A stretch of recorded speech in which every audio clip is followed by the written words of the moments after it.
Danish greetings from Germany. So what I always wonder is how the old school generation of wrestlers think of today's business in a sense of kayfabe, gimmicks, and characters. I mean, I was lucky that I grew up in the golden age of wrestling in the late 80s, early 90s, but already at that time, kayfabe was dying. Back then, in Dutch's time, kayfabe was real. Fans were about to attack wrestlers because they would believe the characters. How do they feel nowadays when the wrestling business is more or less exposed and has rather only an artistic character? Well, I think that's changing. I think it is going back to the earlier days. We talked about it last week, the Matt Riddle and the Seth Rollins little vignette they shot in the car park. You say car park? Yeah, parking lot for. I mean, most listeners' viewers are Americans, so Yeah. Parking lot. And they told a story and they understand that. Uh, they were turning it, they've been turning it off for years and years and years, unless they had a tremendous story to tell. And I think now they're getting back to it. Kayfabe is a joke now. People say they use it in everyday language now. Carney talk. You talk Carney?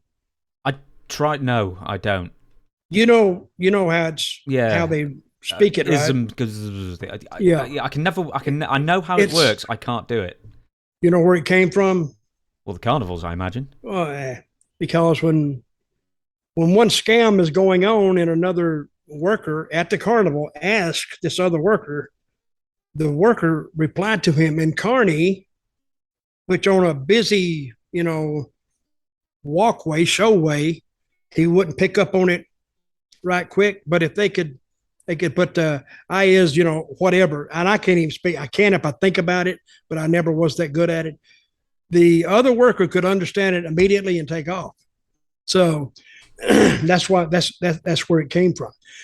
But we accepted that, went on, and I think now the downgrade of wrestling, I mean, the prestige of it is high, basically, because it's on all some major channels. It's on streaming now. It's on paper. Been that way for years. But I'm thinking now, if they can get that casual fan to come back, they're right back in business. But the more fans you have, the more fans you're going to have on pay-per-view. I mean, because somebody said, it's $30. Let's get it. Hell, movies on Netflix is 20. So if you're going to take just an original product and pay $30 for it, yeah, and they'll get a bunch of people to chip in, and that's what they do. And what was the question now? How has it changed? Yeah, I'll read through it again. It's a lot to read through. Back in Dutch's time, would be how do you feel nowadays when the wrestling business is more or less completely exposed? Same way, because it runs in cycles. I mean, it's always been exposed from the day I got in. I heard it as a kid. It's all fake. But then they say, but this one match I saw one time, they wasn't faking that. They damn sure beating the crap out of each other. You always get that. But I saw this match one time, they didn't fake it. And you always get that. So that goes back to my thought. If you could catch them in that, that zone between real or not real, if you can think that's real, that's all you got to do. And I think I've caught them in that zone a couple of times. WCW has caught them in that zone. WWE has caught it. Every territory has caught them in that zone at one point during their existence. And that's when they did the best.